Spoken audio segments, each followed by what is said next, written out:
Sir teacher कहते हैं कि फ़िज़िक्स की एनसीईआरटी मतलब केमिस्ट्री की एनसीईआरटी पढ़नी चाहिए, इधर कवर मतलब डेली का कवर कर लेते हैं, बैकलॉग कवर करते तो कवर ही नहीं होती। क्या पढ़नी चाहिए या नहीं पढ़नी चाहिए फ़िज़िक्स की? आपकी एनसीईआरटी बेटा कवर हो जाती है क्योंकि उसमें जितनी चीजें हैं वो सब की सब हमने डाल रखी है। लेकिन तू एनसीईआरटी अकेली पढ़ेगा ना तो 50% से ज़्यादा सवाल अटेम्प्ट नहीं होंगे, ये भी मेरी गारंटी। और हमारे इस आरटीएस के माध्यम से यही प्रयास होता है कि हम लोग 2 महीने के अंदर अंदर किसी टॉपिक को रिवाइज करा देते हैं। तो फिजिक्स केमिस्ट्री तो मैंने कहा था मंडे को पढ़ा करो, उस थ्योरी को कंप्लीट करा करो जो भी जितनी भी होती है। और फिर ट्यूसडे, वेडनेसडे, थर्सडे, फ्राइडे और सैटरडे 1 घंटा डेली का डेली अपना रेगुलर स्टडी उसमें एक्स्ट्रा और बना लो। और उस 1 घंटे में जो भी आरटीएस के टॉपिक्स होते हैं उनकी डेली की डेली फिर 1 घंटे क्वेश्चन प्रैक्टिस कर लो। और क्वेश्चन प्रैक्टिस का जरिया क्या है? बच्चों की बहुत सारों की दिक्कत ये होती है कि सर आरटीएस में नंबर नहीं आते। क्यों नहीं आते? क्योंकि आप क्वेश्चन प्रैक्टिस करके नहीं आते हो। उस डीटीएस के शेड्यूल में अनेक पेपर दोगे और अनेक पेपर दोगे तो आपका कहीं की पेपर के थ्रू बहुत परफेक्ट क्वेश्चन प्रैक्टिस हो जाता है। तो उस समय आपको कहीं की अलग से क्वेश्चन प्रैक्टिस की जरूरत नहीं पड़ती। तो मोर देन 50% मतलब लगभग ये मानो कि 70% सेशन बाकी पड़ा है। ये ऐसे नहीं, ये सोच बनाने के लिए नहीं बोल रहा हूँ कि बहुत पड़ा है, आराम से पढ़ लेंगे।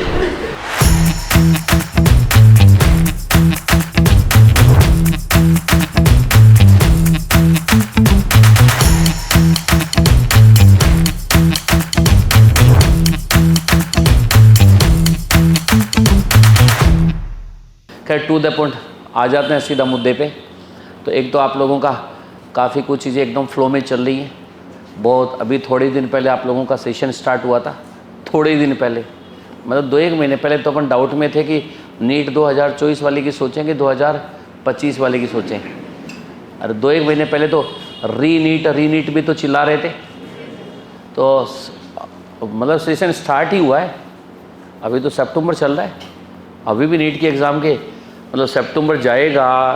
अभी भी तो माइनर होना है सितंबर में, माइनर भी होना है। माइनर के साथ साथ इसमें तो आरटीएस नहीं होगा क्या? कब है माइनर? कब है? 29 को। तो अभी तो ये भी बाकी पड़ा है। फिर अक्टूबर, नवंबर, दिसंबर 3 महीने, ये 4 महीने, वो 7-7.5 महीने पड़े। तो मोर देन 50% मतलब लगभग ये मानो कि 70% सेशन बाकी पड़ा है। ये ऐसे नहीं, ये सोच बनाने के लिए नहीं बोल रहा हूँ कि बहुत पड़ा है, आराम से पढ़ लेंगे। मैं उन बच्चों के लिए बोल रहा हूँ जिन्होंने अब तक भी नालायकी की है, वो भी कहीं न कहीं काम करे। तो बेटा बहुत लंबा सा आपके पास ड्यूरेशन है, आप बहुत बड़ा अभी भी चेंज कर सकते हो। बहुत अच्छा सा लंबा सा टाइम आपके पास पड़ा है। प्लस ये जैसे जैसे तुम आगे जाओगे तो तुम्हारी जो एफिशिएंसी है वो घटेगी नहीं, एफिशिएंसी तो तुम्हारी बढ़नी है। प्लस ये कहीं के टेंशन सिलेबस वाली भी लगातार रिड्यूस होने वाली है। तो बस अभी तो हमारी नैतिक जिम्मेदारी यही है कि हम लोग कहीं की बड़े प्लान तरीके से जो भी सिलेबस अपना बचा हुआ है उसको अच्छे से कंप्लीट करें, उसमें कोई भी खामी ना छोड़े। और प्लस अपने रिवीजन वाली चीज़ों पे अच्छे से फोकस करें। रिवीजन का मतलब तुम्हारे आरटीएस, क्योंकि दोनों चीज़ें बेटा आप लोगों को इस समय चलानी पड़ेंगी। अपना रिमेनिंग सिलेबस तो करना ही करना पड़ेगा, लेकिन रिमेनिंग सिलेबस तो लास्ट ईयर भी तो किया हुआ था। अरे हो गया वो सब कुछ, लास्ट ईयर भी तो पढ़ा हुआ था। अब 2-3 महीने बाद में आपको फील हो ही जाता है ना कि तेरे को कितना आता है। तो इसलिए कंटिन्यूस रिवीजन पीछे वाले का करना भी बहुत जरूरी है। कोई भी टॉपिक है वो आपसे 2 महीने से दूर कभी भी नहीं जाना चाहिए। मतलब पढ़ा हुआ टॉपिक है, यदि 2 महीने से ज़्यादा बीच का गैप आ जाता है तो उसकी जो याददाश्त है ना वो बड़ी धुंधली सी हो जाती है, मतलब ढंग से दिखता ही नहीं है। इसलिए विदिन 2 मंथ हमेशा कोई टॉपिक है वो आपका रिपीट है होना ही चाहिए। और हमारे इस आरटीएस के माध्यम से यही प्रयास होता है कि हम लोग 2 महीने के अंदर अंदर किसी टॉपिक को रिवाइज करा देते हैं। अब आप करते हो कि नहीं करते हो वो आप पे डिपेंड करता है। माइनर में प्रिपरेशन करने में कम जोर आता है, ज़्यादा जोर कहीं आरटीएस की प्रिपरेशन में ज़्यादा जोर आता है। उसके पीछे सबसे बड़ा लॉजिक ये होता है बेटा, माइनर में तो कहीं टीचर का करंट में सब चीज़ें चलती रहती है, तो आपके क्वेश्चंस की प्रैक्टिस आप लोगों के पास बहुत सफिशिएंट होती है। अरे तुम मॉड्यूल सोल्व कम करेगा तो भी काम चल जाएगा, क्योंकि क्लास में फिजिक्स और केमिस्ट्री टीचर कराता क्या है। जैसे आप लोग तुम फिजिकल पढ़ रहे हो, तुम तो फिजिकल में होता क्या है, यदि थ्योरी कराई जाए फिजिकल की तो एक टॉपिक है वो 2 दिन में हो जाता है। इक्विलिब्रियम होता है ना, इक्विलिब्रियम कितना बड़ा टॉपिक होता है। अब इक्विलिब्रियम में थ्योरी के नाम पे तो इतने फॉर्मूले होते हैं जो एक क्लास में भी खत्म हो सकते हैं। चलता है वो किससे? मोल कॉन्सेप्ट में तो थ्योरी होती ही नहीं। तुमने मोल पढ़ा, उसमें थ्योरी क्या होती है? 1 mole is equal to molar mass is equal to volume 22.4, मतलब 2-3 बातें पे सवाल ही तो कराते होते हैं। तो क्वेश्चन प्रैक्टिस बहुत क्लास में सफिशिएंट होती है, तो पेपर में वैसे ही सवाल मिल जाते हैं। तो इसलिए आप लोगों का एफर्ट कम होगा तो भी नंबर आ जाते हैं। लेकिन आरटीएस होता है ना, उस पर बेटा यदि आप वाकई में एफर्ट नहीं करोगे, प्रयास नहीं करोगे, तो आपके नंबर नहीं आएंगे। आप लोगों को देखा होगा ना, माइनर में तुम ज़्यादा कंफर्ट जोन में रहते हो। क्या बच्चे कामचोरी, अच्छे बच्चों की भी ये स्थिति है कईयों की कि वो आरटीएस के मामले में कामचोरी करते हैं, क्योंकि उसमें जोर ज़्यादा आता है, माइनर में इतना जोर है आता नहीं। लेकिन हकीकत में फाइनल एग्जाम की फीलिंग है वो माइनर वाली आएगी कि आरटीएस वाली आएगी? टीचर का पढ़ाया हुआ आपके काम नहीं आएगा, आपका पढ़ा हुआ काम आएगा बेटा। इसलिए आरटीएस का थोड़ा सा प्रयास है वो अच्छे से करा करो। अच्छे से का मतलब यही है कि अपने सिलेबस को अच्छे से कंप्लीट करो। फिजिक्स और केमिस्ट्री के जब तक आप क्वेश्चन प्रैक्टिस नहीं करते हो तब तक कभी भी कॉन्फिडेंस नहीं आता। तो प्रॉपर क्वेश्चन प्रैक्टिस भी आपकी बहुत जरूरी है। और ये एक तरीका कहीं कहीं मैंने मैसेज भिजवाया भी था, आरटीएस का तैयारी करने का तरीका क्या होता है। 2 सब्जेक्ट आते हैं, एक तो बायोलॉजी और एक फिजिक्स, बायोलॉजी और फिजिक्स या केमिस्ट्री। तो फिजिक्स केमिस्ट्री तो मैंने कहा था मंडे को पढ़ा करो, उस थ्योरी को कंप्लीट करा करो जो भी जितनी भी होती है। और फिर ट्यूसडे, वेडनेसडे, थर्सडे, फ्राइडे और सैटरडे 1 घंटा डेली का डेली अपना रेगुलर स्टडी उसमें एक्स्ट्रा और बना लो। और उस 1 घंटे में जो भी आरटीएस के टॉपिक्स होते हैं उनकी डेली की डेली फिर 1 घंटे क्वेश्चन प्रैक्टिस कर लो। और क्वेश्चन प्रैक्टिस का जरिया क्या है? आरटीएस आपको जो समर्थ जो हमने बांटी थी वो केवल और केवल आरटीएस की तैयारी के लिए। उसमें एनसीईआरटी की एक्सरसाइज भी है, उसमें मॉक पेपर 1, 2 और 3 भी है, उनके क्वेश्चन सोल्व कर लो। डेली 1-1 घंटा क्वेश्चन सोल्व करने के लिए दोगे तो 5 दिन लगातार वो टॉपिक और आपका रिवाइज होता चलेगा। तो आपका वो 1 बार रिवीजन नहीं होगा, वो एक्चुअल में 6 बार रिवीजन हो चुका होगा उस टॉपिक का। लेकिन ऐसा तुम कर कब पाओगे? जब मंडे को फिजिक्स या केमिस्ट्री का थ्योरी कंटेंट अवश्य पढ़ डालोगे। तो ये तरीका होना चाहिए। मंडे को अपना करंट वाला पढ़ने की कोई आवश्यकता नहीं है, क्योंकि मंडे को टेस्ट के बाद में, माइनर के जस्ट बाद में करंट का इतना फ्लो नहीं बनता, तो उस दिन छोड़ दिया करो। लेकिन उसके बाद करंट का पढ़ना अति आवश्यक है बेटा। आरटीएस की तैयारी करनी है, लेकिन आरटीएस की एडिशनल टाइम निकाल के करनी है, न कि करंट वाले सिलेबस को सफर करके करनी है। क्योंकि करंट वाला लास्ट ईयर भी तुम्हारा पढ़ा हुआ था, यदि उसी अंदाज से पढ़ोगे तो आप छोटी छोटी खामियां कैसे दूर करोगे?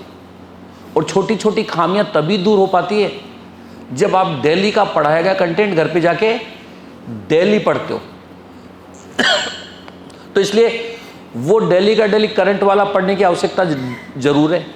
बस एक स्किप 1 दिन कर सकते हो, कौन से दिन? मंडे को कर सकते हो। फिर डेली करंट वाला पढ़ा करो और 1 घंटा आरटीएस के क्वेश्चन के लिए दे दिया करो, सफिशिएंट है। और बायोलॉजी संडे को सुबह सुबह 4 घंटे में तुम्हारी बायोलॉजी आराम से हो जाती होगी, तो संडे को सुबह सुबह बायोलॉजी अपनी कंप्लीट कर लो और शाम को आरटीएस दे दो।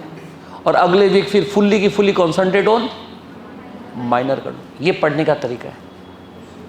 अब तुम्हारा पढ़ने का तरीका क्या होता है? पहले वीक माइनर तो दिमाग में आता ही नहीं, करंट वाला तो आता ही नहीं, क्योंकि दिमाग में घुस आता है क्या? आरटीएस। मेरे को तो आरटीएस पढ़ना है, मेरे को आरटीएस पढ़ना है, आरटीएस पढ़ना है। मतलब मंडे को गीत गाना चालू करते हो किसका? आरटीएस का। मंडे को भी नहीं पढ़ते हो, ट्यूसडे को भी नहीं पढ़ते हो, वेडनेसडे को भी नहीं पढ़ते हो, फ्राइडे को सोचते हो यार पढ़ लेता हूँ, फिर लगता है यार संडे पूरा दिन मेरे को मिलेगा, उसमें भी तैयारी हो जाएगी। सैटरडे पढ़ा है, फ्राइडे जल्दी हो जाएगा, थोड़ा सा भूल जाऊँगा। तो माहौल कब बनता है अपना पढ़ने का? सैटरडे को शाम को पढ़ना चालू करते हैं, संडे को शाम तक इनकी आरटीएस पढ़ते हैं। तो क्या क्वेश्चन प्रैक्टिस आप आरटीएस में कर पाते हो क्या? बच्चों की बहुत सारों की दिक्कत ये होती है कि सर आरटीएस में नंबर नहीं आते। क्यों नहीं आते? क्योंकि आप क्वेश्चन प्रैक्टिस करके नहीं आते हो, तो आप क्वेश्चन प्रैक्टिस नहीं कर पाते हो। हालांकि फाइनल जब एग्जाम आती है ना, उस समय तक आते आते क्वेश्चन प्रैक्टिस की जरूरत नहीं होती, क्योंकि इतने सारे हम लोग पेपर फेस करा देते हैं। जैसे लास्ट के हमारे 2, 2.5, 3 महीने का डीटीएस का शेड्यूल चलेगा, उस डीटीएस के शेड्यूल में अनेक पेपर दोगे, और अनेक पेपर दोगे तो आपका कहीं की पेपर के थ्रू बहुत परफेक्ट क्वेश्चन प्रैक्टिस हो जाता है। तो उस समय आपको कहीं की अलग से क्वेश्चन प्रैक्टिस की जरूरत नहीं पड़ती। लेकिन अभी तो कहीं की आप किसी टॉपिक का टेस्ट दोगे तो आपको क्वेश्चन प्रैक्टिस की अति आवश्यकता होती ही होती है। इसलिए हम तो सैटरडे को थ्योरी कंटेंट छेड़ते हैं, संडे को शाम तक अपना वही पूरा नहीं होता, तो समर तो छेड़ने का सवाल ही नहीं होता। और फिर रोना रोते रहते हैं सर नंबर ही नहीं आते। तो ये अंदाज़ गलत है बेटा। आप लोगों को मतलब वो RTS और माइनर के गीत नहीं गाने, गीत गा के कहेंगे कि अपन गीत ही गाते रहते हैं, एक्चुअल में काम करते ही नहीं है। तरीका मैंने बता दिया ना आपको, ये एक दिमाग में सेट कर लो कि मेरे को मेरा डेली का कंटेंट डेली रिवाइज करना ही करना है। यदि डेली का डेली आप लोग नहीं पढ़ोगे ना तो छोटी छोटी जो आपकी खामियां वो आपको पकड़ में नहीं आती। क्लास में टीचर पढ़ाता है तो बहुत सुपरफिशियल चीज़ें भी लिखाता है और बहुत डेप्थ वाली चीज़ें भी लिखाता है। तो जब अपन डेली का डेली घर पे जाके नहीं पढ़ते ना तो वो सब चीज़ें इनकी तुम्हें मिक्स ही दिखती है नोट्स में। और एक ऐसी चीज़ भी तुम्हारे नोट्स में है जो तुम्हें पहले से आती है, और ऐसी चीज़ भी है जो तुम्हें तभी आएगी जब तू पढ़ेगा, और ऐसी चीज़ है जो तेरे को तभी आ पाएगी जब उसको 3 या 4 बार नज़रों से निकालेगा। कुछ टेढ़ी मेढ़ी चीज़ें भी तो होती है ना। तो अब तुम लोग कहें कि तुम्हारा जो पढ़ने का तरीका होता है उसमें सब चीज़ें मिक्स हो जाती हैं, घर पे जाके उसको डेली का डेली पढ़ते नहीं हो, और फिर माइनर वाली तैयारी करने जाते हो तो क्या होता है, एक ही टारगेट होता है, सबसे पहले तो पन्ने गिनते हैं कि इतने पन्ने हैं मेरे पास, ये पढ़ने। तो तुम्हारे उन पन्नों में कौन सी चीज़ तेरे को आ रही है, कौन सी तेरे को कम आ रही है, कौन सी पे तेरे को ज़्यादा फोकस करने की ज़रूरत है, वो पता ही नहीं होता। तो अपन एक ट्रेडिशनल तरीके से सबको एक ही जैसा मानते हुए पढ़े जाते हैं।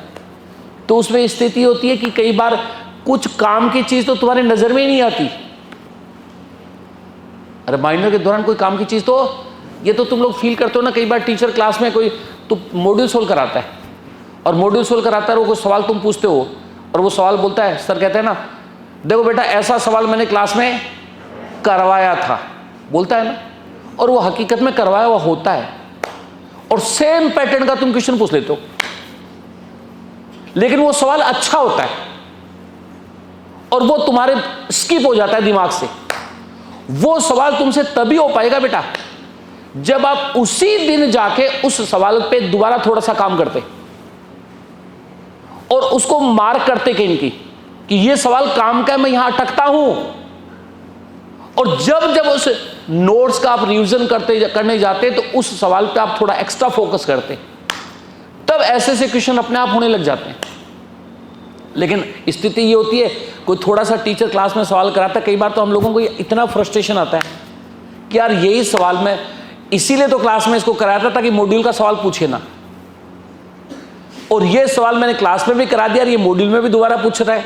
इसका मतलब तो बढ़िया रहता मैं इसको मॉड्यूल सोल्व करने के दौरान ही बता देता, क्योंकि अनावश्यक दूसरा टाइम तो खराब नहीं हो रहा। लेकिन वैसे ऐसे सवाल हम आपके नोटबुक में इसलिए लिखाते हैं कि यार ऐसे ऐसे सवाल बच्चे के दिमाग में परमानेंट बार बार रिपीट करे तो सेट हो जाए, ताकि कभी ऐसे सवाल में अटके नहीं।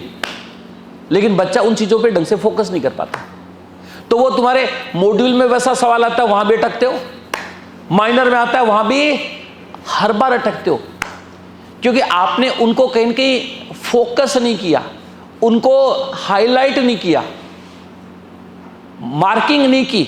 जैसे करते हो ना कि इनकी स्टार है, डबल स्टार है, 3 स्टार ऐसे लगाते हो ना, तो ऐसा सा कोई भी पॉइंट होता है ना, वो डेली का डेली पढ़ते वक्त वो मार्क करके चला करो कि यार ये चीज ऐसी है जहां मैं अटक सकता हूं। ये सवाल जो सर ने कराए, 10 सवाल मान ले क्लास में टीचर ने कराए, 7 सवाल बड़े सुपरफिशियल होते हैं, वो आप नहीं करोगे तो भी आपके काम चल जाएगा, आपके दिमाग में सेट हो जाता है।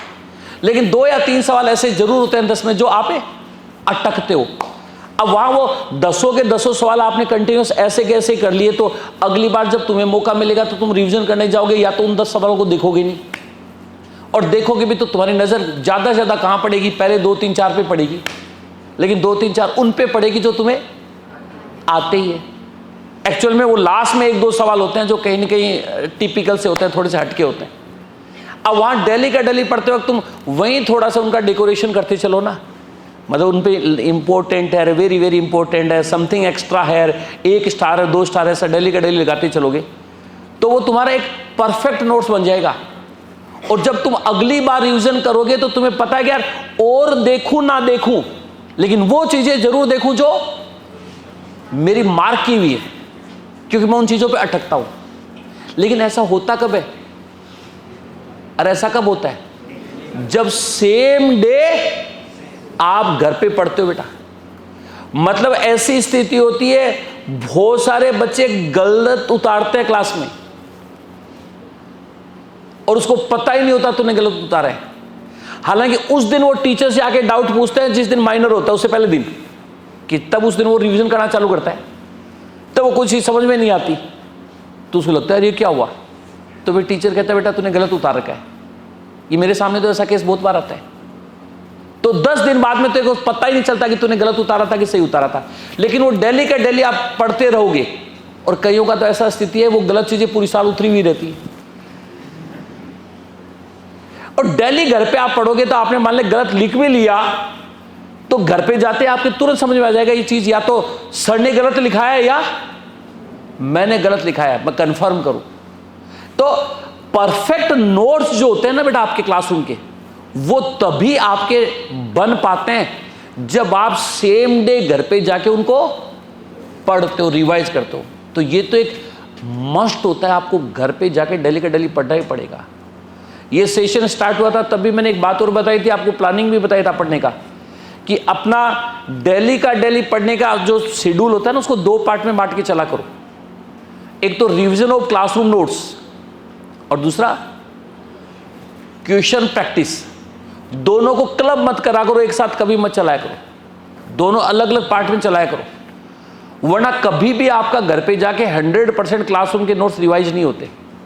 क्या होता है नॉर्मली, जैसे फिजिक्स मान ली टीचर ने पढ़ाई तो घर पे जाके तुम फिजिक्स को पढ़ते हो, फिर उसका मॉड्यूल साथ ही उठा लेते हो। मॉड्यूल में इतना टाइम लग जाता है कि हमारा दूसरा सब्जेक्ट टच ही नहीं होता।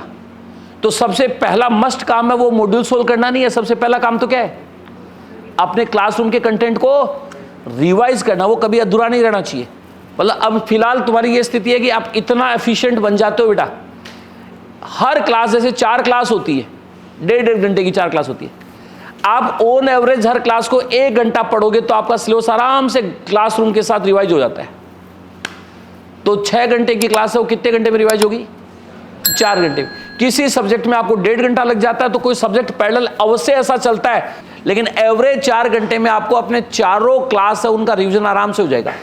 तो सबसे पहला तुम्हारा शेड्यूल होना ही ये चाहिए कि एक बार आज जो मेरा पढ़ा है उसको मैं रिवाइज करूं।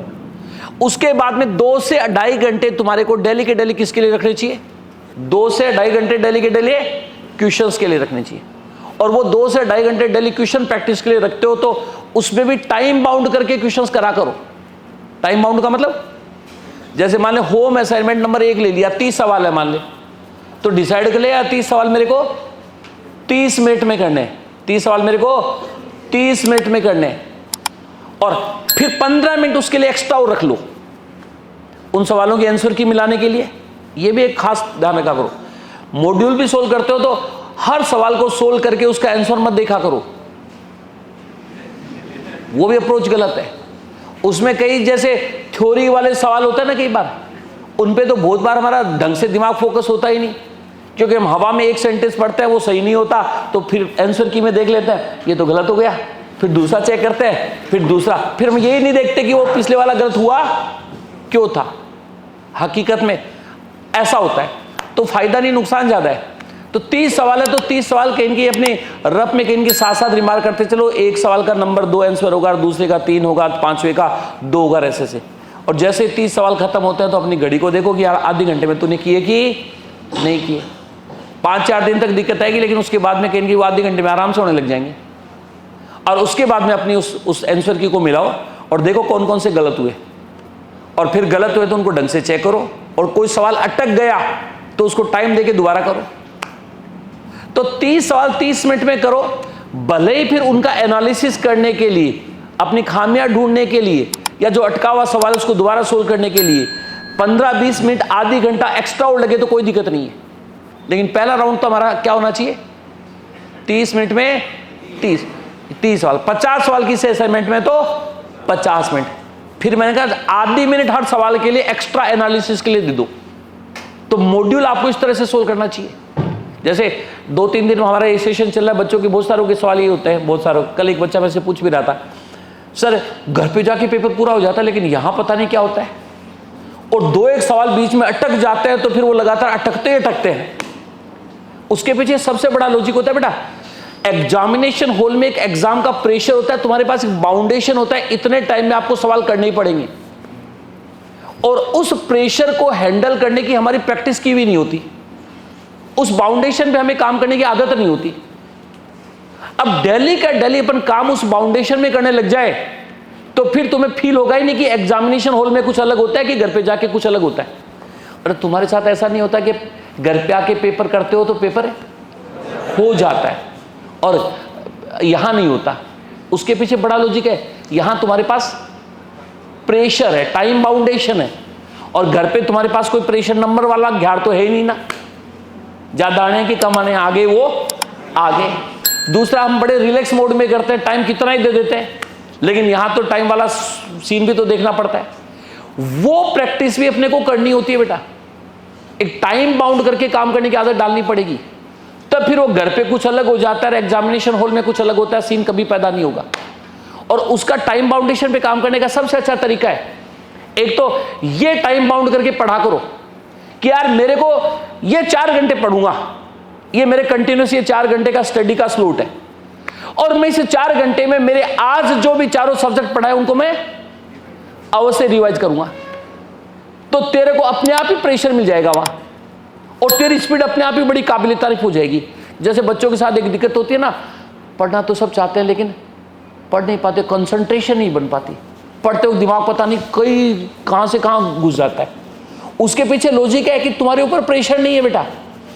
एग्जामिनेशन हॉल में जिस दिन पेपर होता है उस दिन देखा होगा ना 3 घंटे 20 मिनट कितनी काबिल तारीफ कंसंट्रेशन बनती है तुम्हारी।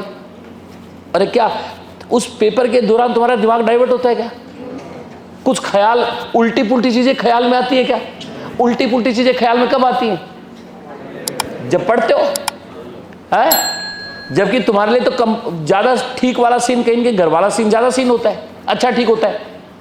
यहां तो एग्जामिनेशन हॉल में तो अलग तरह का प्रेशर, तो पता नहीं कितनी बैड थिंक भी दिमाग में आनी चाहिए। जैसे कई बच्चों का होता है ना, सर पढ़ती हो तो दिमाग में यही आता है, मेरा नहीं होगा तो क्या होगा, पता नहीं बुरे बुरे ख्याल आते हैं। लेकिन बुरे बुरे ख्याल पेपर में तो कभी नहीं आते, पेपर देते हो तो कभी भी बुरे बुरे ख्याल नहीं आते, क्योंकि वहां दिमाग पे इतना प्रेशर है, तेरे को काम करना ही करना पड़ेगा। अब तेरे दिमाग में बुरे ख्याल क्यों आते हैं? क्योंकि तूने अपने आप को एकदम से लूज छोड़ रखा है, तूने बाउंडेशन दे ही नहीं रखी, इसलिए दिमाग पढ़े तो भी ठीक है, ना पढ़े तो भी ठीक है, कोई से भी ख्याल में लेके आए चीजें चलेगा। तो तरीका है कि वो कुछ चीजें दिमाग में आलतू फालतू की कभी नहीं आती, जब तुम्हारा एक टारगेट हो कि यार इतने टाइम में मेरे को ये चीजें कंप्लीट करनी है। मिल गया ना एक टारगेट, प्रेशर में काम करने की आदत पड़ जाएगी। दूसरा, जब मॉड्यूल सोल्व करते हो तो 30 सवाल मेरे पास है तो मैं क्या करूंगा, 30 मिनट टारगेट रखूंगा। हालांकि बीच में फिर मैंने कहा ना, आगे उसका खत्म होने के बाद में चाहे 15, 20, 25, 30 मिनट कितनी भी एक्स्ट्रा और देते हो दे दो चाहे, लेकिन पहला टास्क है 30 मिनट में 30 सवाल। तो डेली के डेली अपन सवाल कहीं कहीं टाइम बाउंड करके करेंगे, डेली का डेली अपन काम कहीं कहीं टाइम बाउंड करके करेंगे, तो फिर निश्चित तौर पे प्रेशर में काम करने की आदत पड़ जाएगी। तो आपका वो घर वाला सीन है वो जस्ट लाइक एग्जाम वाला सीन हो जाएगा, कभी कोई फर्क आएगा ही नहीं। तो मॉड्यूल भी आप लोग इस तरीके से सोल्व कर रखो, पढ़ने का तरीका भी होना चाहिए। तो आप लोग डेली का डेली बेटा पढ़ना बहुत जरूरी है, ये तो कंपलसरी है। बस आरटीएस और माइनर, कई मैंने कहा ना एक वीक दिमाग में कई बच्चों के रहता है आरटीएस वाला है पढ़ने का और एक वीक है माइनर वाला है। पढ़ते आरटीएस वाले भी एक दिन है और माइनर वाले वीक में भी एक दिन। ये तो बहुत बैड है बेटा, उसको सुधारना पड़ेगा। खैर मेरी बात की वजह मैं आपसे सवाल ले लेता हूँ, ये ज़्यादा सही रहेगा। हालांकि मैं बोल रहा हूँ वो चीज़ें तो वही है जो तुम्हारे दिमाग में सवाल है। चलिए बेटा, आपकी तरफ से कोई सवाल, कोई भी अपने दिमाग में कोई भी चीज़ हो बेधड़क। सर एक ये कंटिन्यूटी ब्रेक हो जाती है, जैसे हम माइनर का या वीक स्टार्ट करते हैं ना, तो 1 या 2 दिन तो कंटिन्यूटी बनी रहती है, फिर बीच में वेडनेसडे थर्सडे को जाके कंटिन्यूटी ब्रेक हो जाती है, फिर फ्राइडे को वापस कंटिन्यूटी बनती है। बीच में मतलब वीक में पूरे दिन 6 दिन या 7 दिन वर्क करना होता है ना, वो पूरे दिन नहीं कर पाते, उसमें 3 या 4 दिन ही हमारी कंटिन्यूटी। फ्राइडे को क्यों बनती है? फ्राइडे को तो कि पेपर का प्रेशर है, इस वजह से बन जाती है, पर बीच के दिन में वो ब्रेक होती है। तेरा ये तो समाधान है इसका, तेरे को पता फ्राइडे को। वैसे तो तरीका क्या होना चाहिए, कंटिन्यूटी अपने आप ही बन जाएगी, डेली पेपर हो।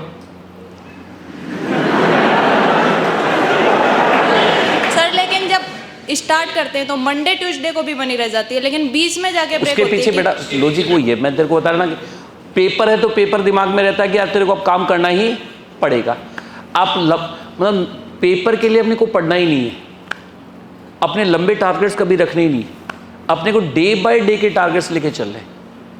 यदि वो पेपर का तेरे टारगेट है, वो डेली का डेली दिमाग में टारगेट हो कि आज मेरे को इतना काम है करना है, तो फिर आदमी की कंटिन्यूटी कभी भंग नहीं होती। और जब उसको ये होता है कि मेरे को संडे को पेपर है उसके लिए पढ़ना है, तो फिर 1-2 दिन तो जोश रहता है, क्योंकि संडे को कहीं होगा पेपर खराब होता है, हुआ होता है मान ले, तो अब की बार मैं बहुत अच्छा करूँगा। लेकिन वो अच्छा करना किस तरीके से है, वो 1-2 दिन तो दिमाग में रहता है, लेकिन उसके बाद में सब साफ हो जाता है। उसका सबसे अच्छा तरीका है कि डेली का डेली अपने लिए एक असाइनमेंट दो ना, डेली का डेली अपने आप को एक काम दो कि तेरे को आज काम है, करना क्या है। सबसे पहला पढ़ना स्टार्ट होने से पहले तेरे पास आज का पूरा एक वर्क शेड्यूल होना चाहिए, वो बना, और फिर शाम को उसको चेकआउट कर कि तूने आज तेरे को जो शेड्यूल दिया था उसका कंप्लीशन किया कि नहीं किया। और चेकआउट करेगी तो निश्चित तौर पे 100% कंप्लीशन होगा नहीं। वहां अपने बारे में 2-4 गालियां लिख कि तूने नालायकी की, ऐसे करेगी तो तू सेलेक्ट नहीं हो पाएगी, तेरा साल खराब हो जाएगा। ये जो होता है ना टेंशन नुकसानदायक भी होती है, टेंशन फायदेमंद होती है। बिना चिंता के तो आदमी काम ही नहीं कर सकता, लेकिन चिंता लंबी नहीं करनी। नीट 2025 में नहीं पढ़ूंगा तो क्या होगा, मतलब मेरा क्या होगा, ये डेली के डेली वो अपने बारे में बोल के तू ऐसा करेगी तो तू तो फेल हो जाएगी, और वो चिंता सब तय काम कराएगी। तो डेली का डेली मैंने कहा ना अपने लिए टारगेट डिसाइड करो। या तो रात को सोते हो उस समय कल का टारगेट लिख लो, कल का। या कई बार क्या होता है पता नहीं होता कि रात को तो कि कल क्लास में क्या होने वाला है, किस तरीके का टारगेट होगा।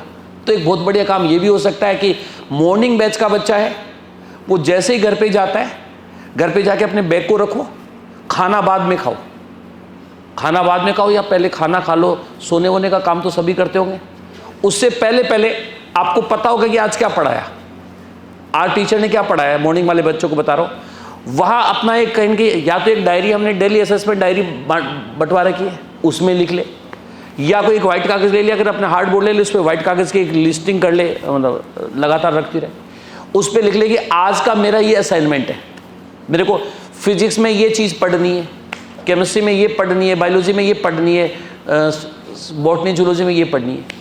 फिर अपना एक टास्क ये भी होता है कि अपने को मॉड्यूल भी सोल्व करना है। तो डिसाइड कर ले कि आज मेरे को तेरे को पता होगा कि क्लास में सर ने कौन सा असाइनमेंट करने के लिए दिया था, तो वहीं लिख ले कि आज मेरे को फिजिक्स का ये असाइनमेंट है कंप्लीट करना है।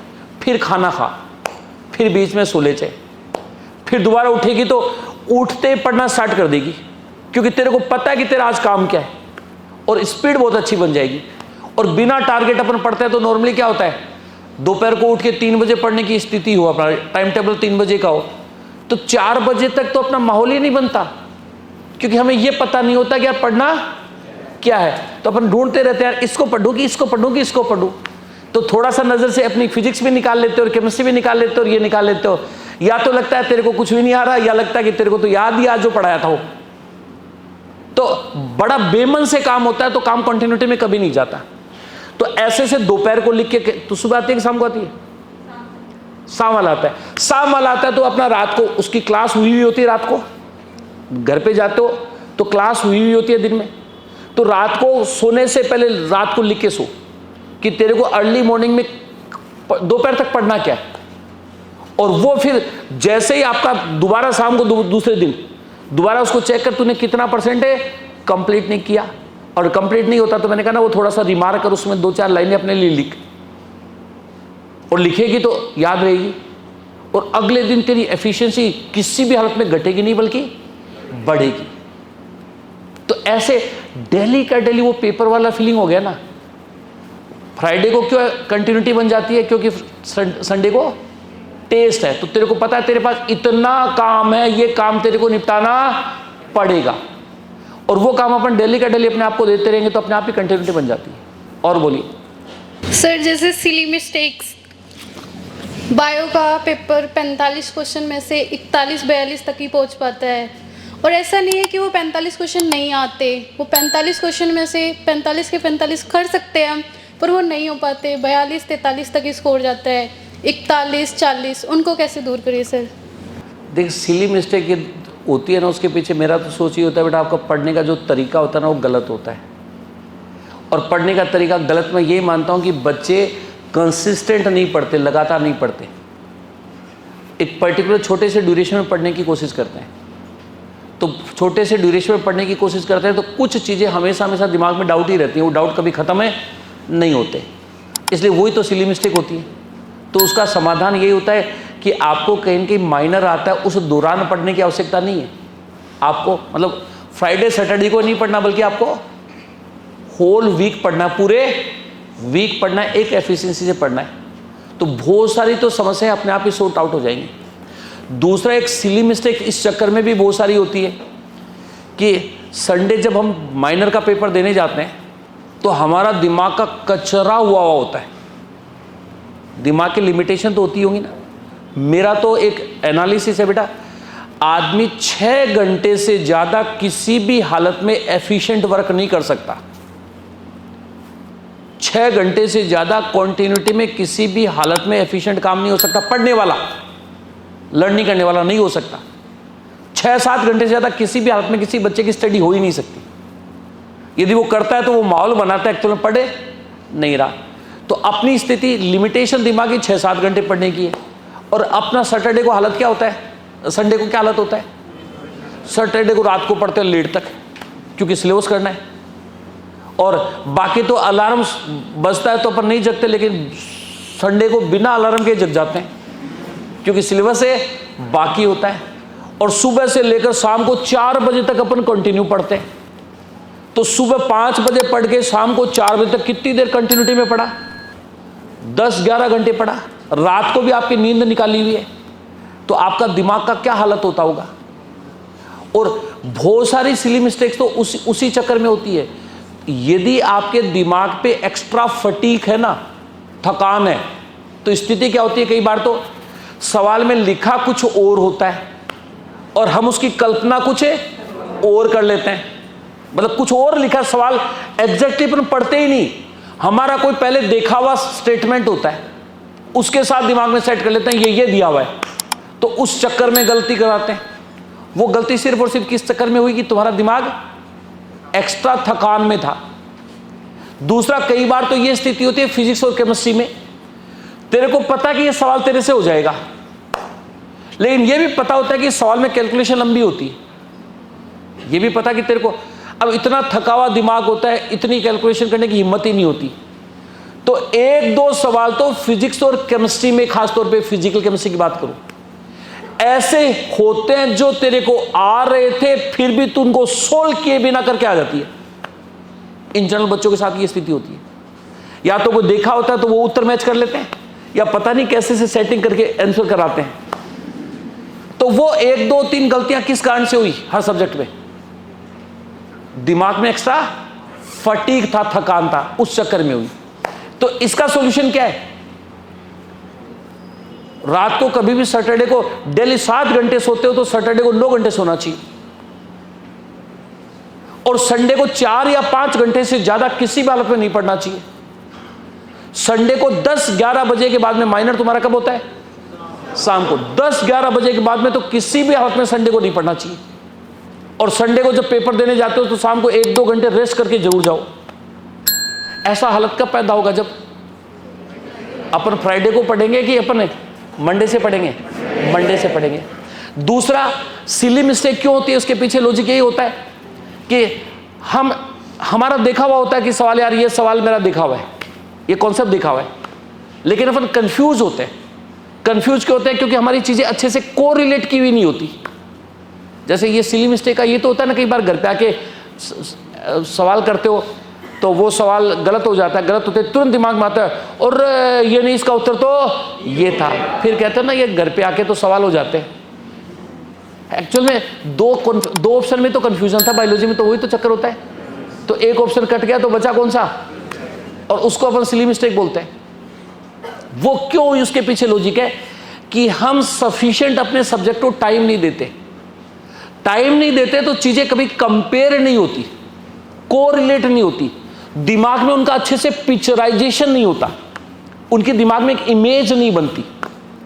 जब तक आप चीज़ों की इमेज नहीं बना के जाओगे ना परमानेंट अच्छे से, तब तक निश्चित तौर पे सिली मिस्टेक होंगी। और इमेज कब बनती है? जब बहुत छोटे से ड्यूरेशन में पढ़ो कि लंबे ड्यूरेशन में पढ़ो, और बार बार उनको पढ़ते रहो। जैसे मैंने स्टार्ट में सेशन स्टार्ट हुआ था तो एक बात बताई थी, मंडे को कोई चीज़ घर पे पढ़ते हो, जाके मंडे वाला पढ़ो, ट्यूसडे को ट्यूसडे वाला पढ़ने से पहले सुपरफिशियली मंडे वाला देखो, वेडनेसडे को वेडनेसडे वाला पढ़ने से पहले मंडे और ट्यूसडे वाले को थोड़ा सा कोरिलेट करो। इससे वो टॉपिक तेरा टुकड़ों में चलेगा कि एक सीक्वेंस में चलेगा। और जब सीक्वेंस में चीज़ें तुम पढ़ते हो ना तो दिमाग में परमानेंट एक इमेज बन जाती है, हर चीज़ तेरे को पता होती है, ये चीज़ यहाँ है, इसका करेक्टर ये होता है, उसका करेक्टर ये होता है। वो कंपैरिजन बहुत अच्छे से हो जाता है, फिर कभी गलतियाँ नहीं होती। तो सिली मिस्टेक भी दूर करने का तरीका क्या है?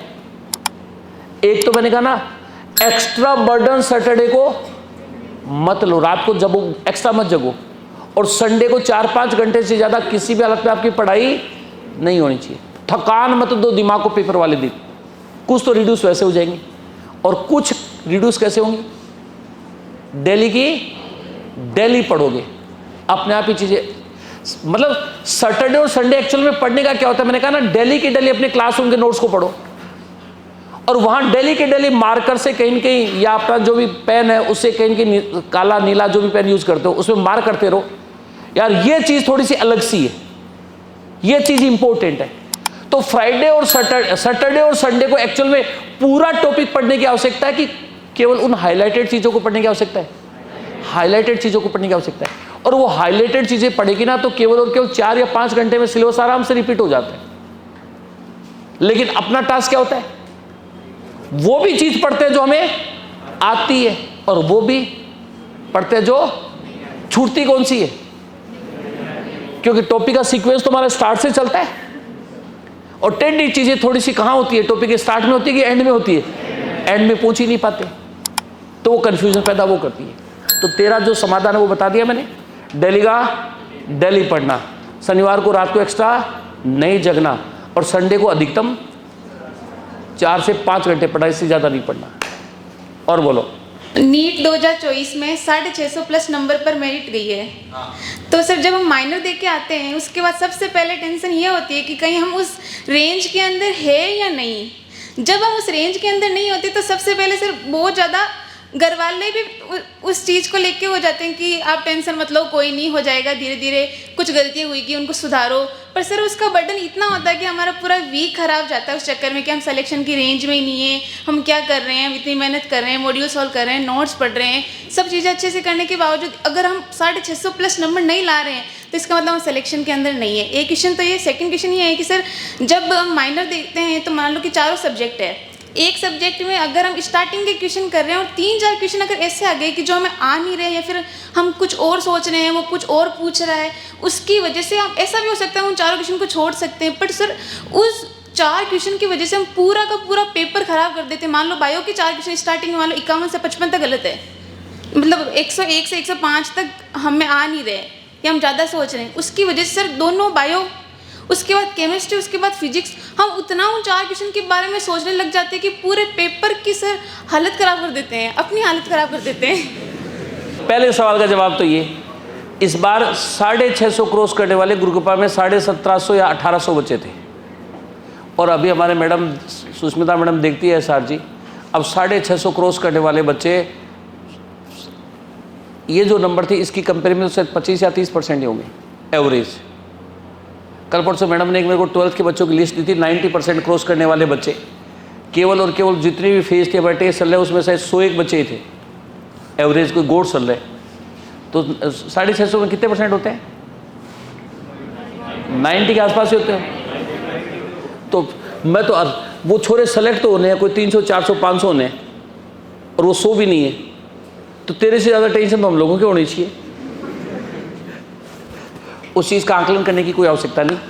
हम जो पेपर बना रहे हैं बेटा, वो मतलब अभी जो माइनर में हमारा जो पैटर्न चल रहा है, ये हमारा फैसला जब सेशन स्टार्ट हुआ था तब ये एकदम से कट ऑफ ऊपर चली गई थी, तभी मैंने एक मीटिंग में एक बात सबको बोली थी कि अपने को माइनर के पेपर में इस साल की कट ऑफ को देकर कोई चेंज नहीं करना। अपना माइनर का ट्रेंड है वो वैसा ही रहना है जैसा last year before last year होता था। और हमारे जो माइनर बनते हैं ना वो लगभग 600 की कट ऑफ के बनते हैं। हमारे माइनर है वो 600। माइनर डीटीएस जो होती थी, मैं सब बच्चों को बोलता था कि यार निश्चित तौर पे तुम्हारे फाइनल एग्जाम में नंबर बढ़ेंगे। इन जनरल 10, 15, 20 नंबर बढ़ जाते हैं सबके। लेकिन अब की बार नीट में ये स्थिति था कि हर बच्चे के, पढ़ने वाले बच्चों की बात कर रहा हूं, पढ़ने वाले बच्चों के 50 से लेकर 100, 125 नंबर तक बढ़े। तो उसके पीछे लॉजिक क्या था कि जो रेगुलर ट्रेंड था उससे तो काफी कुछ है अलग सा ही हुआ। इसका मतलब पेपर एक्सट्रीम इजी था। तो इसलिए तेरे को कट ऑफ का टारगेट बता रहा हूं कि अपने माइनर में जो नंबर आते हैं ना वो 600 नंबर आ रहे हैं, जिसके एवरेज वो नंबर भी हम अच्छे नंबर मानते हैं। और माइनर का तो 600 क्या 580 नंबर आते हैं, वो भी बुरे नंबर नहीं है बेटा। माइनर में स्कोर करना और फुल सिलेबस में स्कोर करना, तुम्हें लगेगा एक ही टॉपिक का टेस्ट होता है तो आसान है क्या? आसान ही ज्यादा मुश्किल होता है, क्योंकि सेम पैटर्न के पता नहीं किस किस तरीके से सवाल उल्टे पुल्टे डालते रहते हैं। लेकिन मेन एग्जाम में क्वेश्चन हमेशा स्टैंडर्ड प्रोफाइल के ही होते हैं और वो याद रहते हैं, तो वहां ज्यादा स्कोर करना आसान होता है। तो माइनर में जो नंबर 580, 590 ये नंबर आते हैं वो भी सिलेक्शन रेंज वाले हैं। तो तू ये बस सोच के 650, अभी तो 650 में मिली नहीं, काउंसलिंग चल रही है। मतलब ये स्थिति है कि 600 ओबीसी और जनरल में तो 655 वालों को मिली अभी तक 6 से 55, और 650 को शायद ओबीसी और जनरल में नहीं मिलेगी इस साल की। तो ये स्थिति है। लेकिन इस साल वाले से कोरिलेट मत कर। तो अपने माइनर में जिसके नंबर कितने 600, 580, 590 ये लम्स, वो नंबर भी अच्छे हैं। एक सवाल का जवाब तो। और अगली साल निश्चित तौर पे कट ऑफ वही की वही आएगी जहां पिछले साल है उससे पिछली साल थी। मतलब पेपर वाकई में अच्छा पेपर बनाएगा, क्योंकि इतनी बेइज्जती हुई थी इनकी अब की बार। तो वो कहीं ना कहीं यदि कहीं ना कहीं थोड़ा सा कहीं ना कहीं उसके वो है तब तो ध्यान रखिएगा, वरना पता नहीं। तो उसका तो उससे कोरिलेट मत कर, इतने नंबर ठीक है। दूसरा तेरा सवाल कहीं कि तू कह रही कि मेरे कंटिन्यूटी पे गलत हो जाए, पूरा पेपर खराब हो जाता है। ये भी एक खास बात आपने देखा होगा, पेपर आप करते हो, एक दो सवाल कहीं अटकते दिखते तो आपको फीलिंग अपने आप ही आने लग जाती है। करता है तो भी तेरे को लगता है कुछ गड़बड़े हो रहा है। तो एक सबसे अच्छा तरीका होता है जब तेरे को पेपर करते वक्त थोड़ी सी बैड फीलिंग आ रही हो तो उस सब्जेक्ट को वहीं ड्रॉप कर देना चाहिए। उस सब्जेक्ट को वहीं ड्रॉप कर दे और नेक्स्ट सब्जेक्ट को उठा ले। और नेक्स्ट सब्जेक्ट को उठाएगी उसके सवाल स्टार्ट हो जाएंगे अच्छे।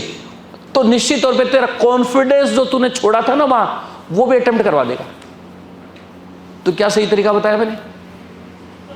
जब तेरे को लगता है कि गलत तू कर रही है तो तेरे को पता होता है, मन आदमी का कभी झूठ है नहीं बोलता, तो तेरे मन में कुछ होने लग जाता है। तो जब वो फीलिंग बैड आती है ना तो तुरंत ही उस सब्जेक्ट को छोड़ के दूसरे सब्जेक्ट में चले जाओ, और अपने आप ही फिर वो खत्म करके दोबारा आएगी ना तो कॉन्फिडेंस पैदा हो जाएगा कि वहां कंटिन्यूटी में जाएगी। तो क्या होगा, वो बैड फीलिंग आगे वाले सवालों को लपेटे में लेगी, इसलिए उसको ड्रॉप किया। आगे वाले सवाल सही होंगे तो थोड़ा कॉन्फिडेंस पैदा होगा कि यार मैं कर रही हूं, अच्छा हो रहा है। तो फिर अगले राउंड में वो आराम से अटेम्प्ट हो जाते हैं। ठीक है, और बोलो। संडे को पेपर देते हैं और जैसे ही पेपर ख़त्म होने के बाद एनालिसिस करते हैं, उम्मीद से कम नंबर आ पाते हैं, तो घर का भी थोड़ा भरा बुला कह देते हैं, तो उसकी बैड फीलिंग्स ट्यूसडे तक ही नहीं जा पाती है। इसलिए क्या करें सर? अच्छा करेगा तो बैड फीलिंग आएगी नहीं, नंबर कम क्यों आएंगे? सर उम्मीद से कम आ जाते हैं सर, जितना टारगेट लिया उतने आ नहीं पाते, उससे कम आ जाते हैं सर। तो अच्छी वो उससे ज़्यादा टारगेट अपने आप को देख के क्यों जाता है? सर जितने स्कोरिंग कर पाता हूँ उतने से कम हो जाते हैं सर, तो इसलिए सर। देखो ये भी इसका एक बात भी बताऊँ सबके लिए एक लागू, हमेशा हमेशा जब भी आप अगले पेपर पे जाते हो ना, ये टारगेट लेके कभी मत जाया करो कि यार मेरे इतने नंबर आए तो अब की बार इतने लेके आऊँगा। ये गलत अप्रोच होती है। इससे बहुत सारे बच्चे तो अनावश्यक के एक्सपेक्टेशन के प्रेशर में और बिगाड़ लेते हैं। आपका टास्क ये होना चाहिए कि यार इस वाले पेपर में मैंने ये जो गलतियां की थी ना, अगले पेपर में वो गलतियां मैं रिपीट नहीं करूंगा। बातें दोनों सेम ही है, गलतियां यदि रिड्यूस कर दोगे तो सतत तुम्हारे मार्क्स है वो बढ़ जाएगी, लेकिन उससे ज़्यादा अच्छा कॉन्फिडेंस आता है। और वरना जैसे ये है कि किसी की मान लो 600 एक बार पेपर में, अगली बार 625 लाऊंगा, 630 लाऊंगा, 650 लेके आऊँगा, और वहाँ जैसे उस गड़िया ने कहा ना कि 3-4 एक सवाल लगातार ही लपेटे में आ गए, तो वो 650 फिर दिमाग पे इतना प्रेशर डाल देता है कि फिर चाहते हुए भी आप अच्छा नहीं कर सकते। तो इसलिए कभी भी ये मार्क्स सोच के तो बैठा ही मत करा करो, और बाकी केवल और केवल मैंने क्या सोच के बैठा करो कि पीस। उसका सबसे अच्छा तरीका होता है, मैं एक बात हमेशा कई बार बोलता हूँ, माइनर होता है, घर पे आके अपनी डायरी में उसमें क्या बेवकूफ़ी वाली गलतियां की तुमने, जिसको वो गुड़िया सिली मिस्टेक बोल रही थी ना, कुछ लापरवाही से गलतियां हो जाती है, क्या क्या लापरवाही वाली गलतियां हुई, वो 3-4 पॉइंट लिखो आप उस डायरी में, और जिस दिन दोबारा पेपर होता है ना तो उन 3-4 पॉइंट को दोबारा पढ़ो कि तूने पिछले वाले पेपर में, क्योंकि यदि नहीं लिखोगे, नहीं पढ़ोगे तो याद ही नहीं होगा पिछली बार क्या गलतियां की थी, किस तरह की गलतियां हुई थी। और जब पेपर देने आते हो तो उनको पढ़ के आओ कि यार ये गलतियां, फिर अपने आप से कमिटमेंट करो कि ये गलतियां मेरे को दोबारा रिपीट है नहीं। तो नेक्स्ट पेपर में तुम्हारा मार्क्स बढ़ाना है, ये टारगेट लेके मत बैठो, बल्कि मेरी जो गलतियां उनको रिड्यूस करना है, ये टारगेट लेके बैठो, अपने आप ही नंबर बढ़ जाएंगे। एक तो ये ज़्यादा तो टारगेट लेके जाता और उतने नहीं आते तो टेंशन में आता हूँ, तो टारगेट ले ही मत, है। और बाकी टारगेट मैंने कहा ना, अभी ये माइनर वाइनर के नंबर, अभी तो अपने को अपनी ये फाइनल स्कोर थोड़ी है बेटा, अरे फाइनल स्कोर थोड़ी है। अपन धीरे धीरे अपनी खामियां ढूंढेंगे, धीरे धीरे और अच्छा काम करेंगे तो लॉट ऑफ इंप्रूवमेंट देखने को मिल जाता है। तो अपना टारगेट है वो माइनर के नंबर, आरटीएस के नंबर है ही नहीं। अपना टारगेट है यार मेरा डे अच्छा जाए, मेरा एक पर्टिकुलर डे अच्छा जाए, मैं आज का जो अलॉटेड वर्क है वो अच्छा सा कर लूँ, ये सोच के काम कर। बाकी छोटी मोटी टेंशन तो घर वाले भी देते ही रहते हैं, लेकिन इस कान से सुनाकर और इस कान से निकाल दिया कर। मेरा क्वेश्चन ये है कि जैसे समर्थ सोल्व करते हैं आरटीएस या माइनर से पहले, तो उस समर्थ में क्वेश्चन लगा लिए, 100 क्वेश्चन लगा लेते हैं, बायो में 50-60 क्वेश्चन, केमिस्ट्री में 50-60 फिजिक्स में ऐसे, फिर वो क्वेश्चन ऐसे देखे हुए से आ जाते हैं माइनर में। फिर उनको जो माइनर में क्वेश्चन आते हैं ना, वो माइनर में करते हुए अच्छा क्वेश्चन है, देखा हुआ है, और लेकिन वो उसमें थोड़ा सा चेंज कर देते हैं सर, और वो जो समर्थ में किया था ना वही टिक करके आ जाते हैं। तो ये तो यार देखा हुआ हमेशा देख, वैसे तो तू हमेशा चिंता मत कर। तो पेपर ये नीट में निश्चित तो बेटा इतनी कट ऑफ जाती है तो सीनी चीज़ें मिलती है, लेकिन ये तो महा बेवकूफ़ी है कि तेरा देखा हुआ सवाल है तो उसको पढ़ता ही नहीं है। हाँ सर, उसे डायरेक्ट टिक कर देता हूँ, मतलब ऑप्शन भी सेम आते हैं जो समझ। ये एक अच्छी चीज़ ये होती है ना, देखे हुए सवाल का मतलब होता है वो प्रोफाइल वैसा है। देखे हुए सवाल का मतलब एज इट मिले, वो तो नीट में हम थोड़ी कहेंगे कि हमारे डीटीएस का सवाल जो था वो एज इट मिल गया, वो तो डेटा तो चेंज कर ही सकता है। प्रोफाइल है वैसा है, तो तेरा प्रोफाइल देखा हुआ तो तेरे को स्टार्ट तो मिल ही जाता है कि सवाल ऐसे करना है। लेकिन ये गंदी बात है कि अपन पढ़े भी नहीं, उसको हवा में तीर मार दे क्या, तो उसको करना तो दोबारा है। तो समर्थ का तेरे को सहायता इतना ही लेना है कि तेरे को फीलिंग आ जाए कि यार तेरा देखा हुआ सवाल है और ये सवाल ऐसे से सोल्व होता है, लेकिन दोबारा सोल्व तो उसको करना ही है।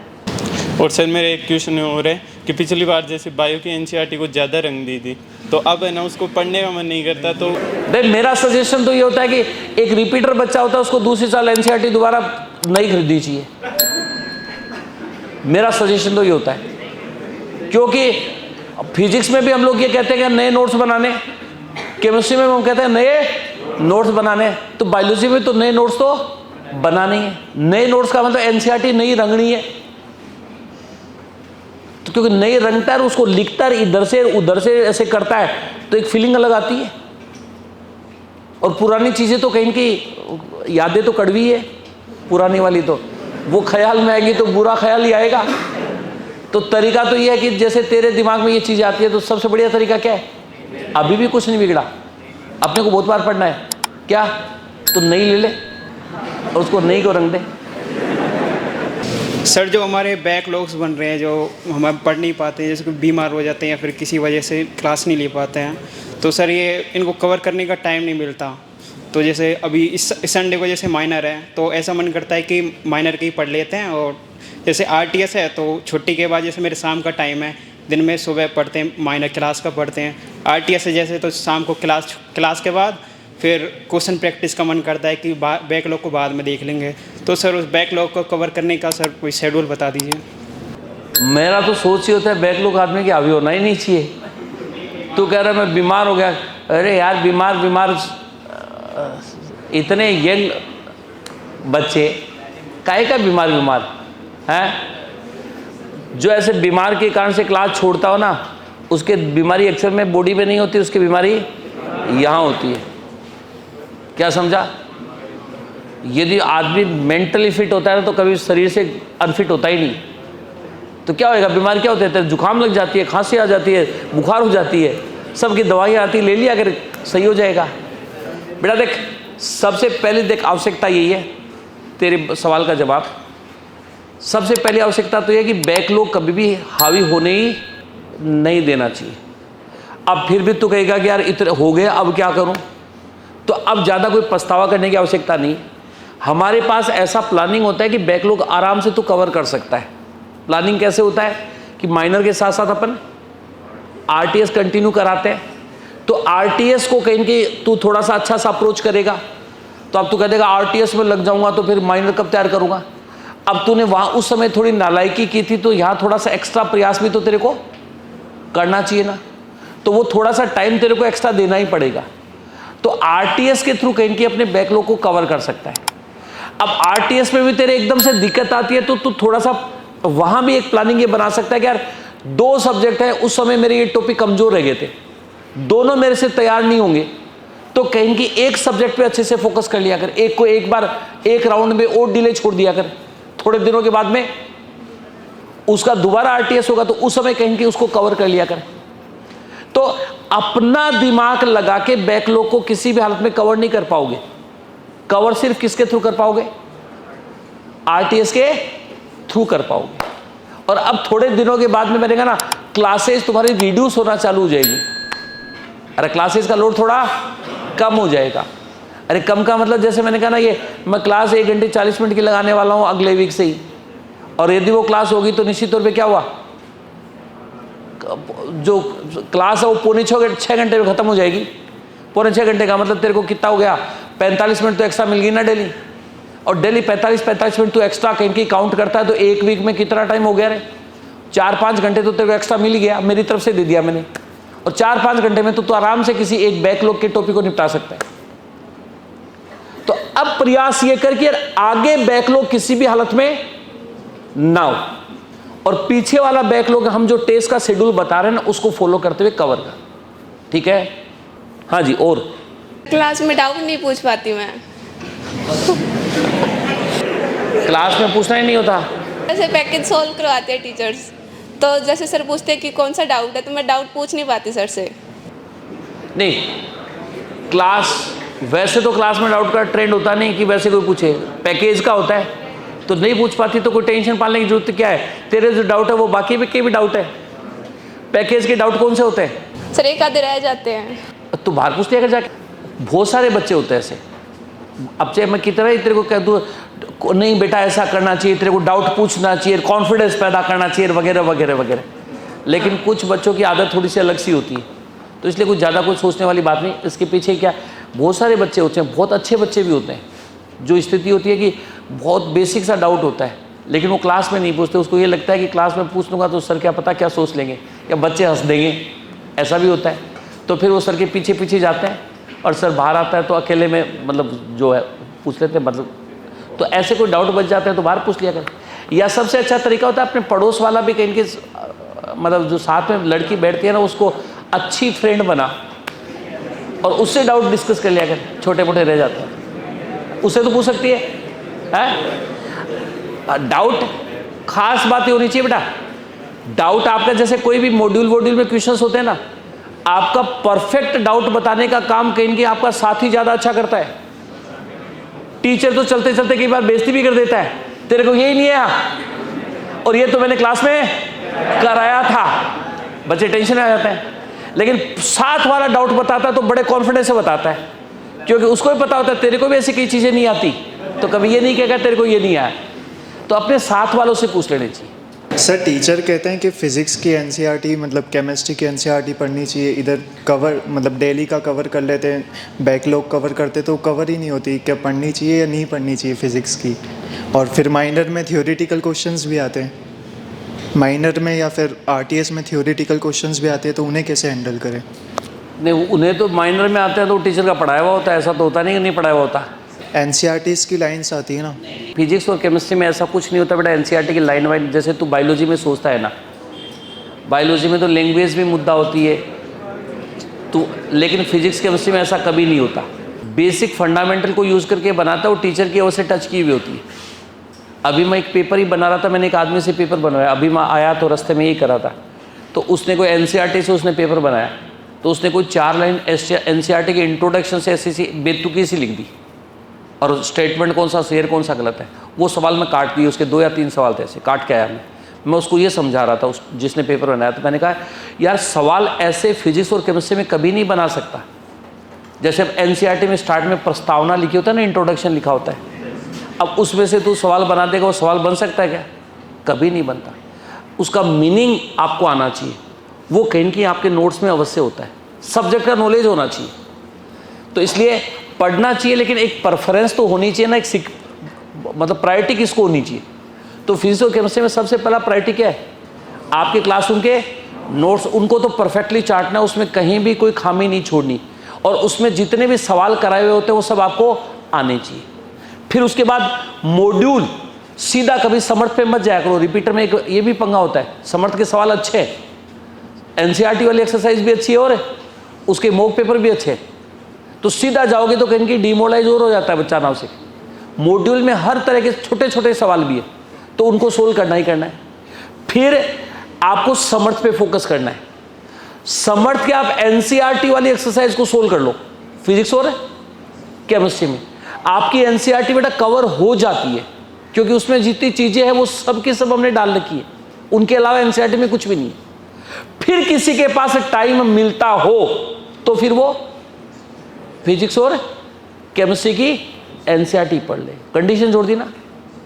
अब सबकी एक जैसी स्पीड नहीं होती, कुछ बच्चे सब कुछ कर लेते हैं, चीजें कवर करने की उनकी हैबिट बहुत अच्छी होती है, तो वो पढ़ लो, कोई दिक्कत नहीं है। लेकिन तू अपने क्लासरूम के नोट्स को छोड़कर, अपने मॉड्यूल और समर्थ के क्वेश्चन को छोड़कर सबसे पहली प्राथमिकता किसको बना लेगा? एनसीईआरटी। तो नोट्स 100% पढ़ेगा तो तेरे 99% सवाल आराम से अटेम्प्ट हो जाएंगे, गारंटी है। लेकिन तू एनसीईआरटी अकेली पढ़ेगा ना तो 50% से ज़्यादा सवाल अटेम्प्ट नहीं होंगे, ये भी मेरी गारंटी है। तो ये एक सीक्वेंस बना, पढ़नी चाहिए, लेकिन पहले इन चीज़ों को कवर करो, फिर टाइम है तो एनसीईआरटी पढ़ो। नींद ज़्यादा आती है सर, सुबह उठने के बाद थोड़ी नींद आती है सर, आती रहती है, मतलब नींद जागने के बाद आती रहती है, मतलब नींद आती रहती है बार बार। मतलब इसका मतलब तो एकदम तेरा कोई ब्लैंक है, तेरा न तो कोई टारगेट है न तेरी कोई सोच है। आदमी की जब थोड़ा सा टारगेट और थोड़ी सी सोच होती है ना बेटा, तो नींद तो सबसे उठ जाती है।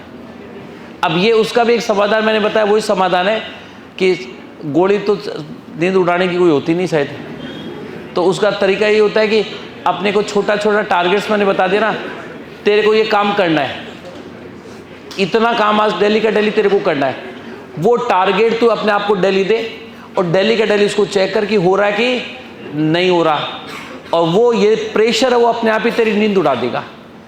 यदि तेरी सोच है कि मेरे को सेलेक्ट होना है,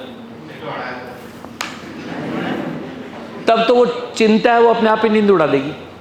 और बाकी देख कोई तरीका ऐसा तो है नहीं यार। आदमी थोड़ा सा स्ट्रेस, मतलब स्ट्रेस मैंने कहा ना बीच में, फायदेमंद भी है स्ट्रेस है, नुकसानदायक भी है। तो बिना तनाव के तो कभी आदमी काम कर ही नहीं पाता, तो थोड़ा सा तनाव लेना चालू कर दे।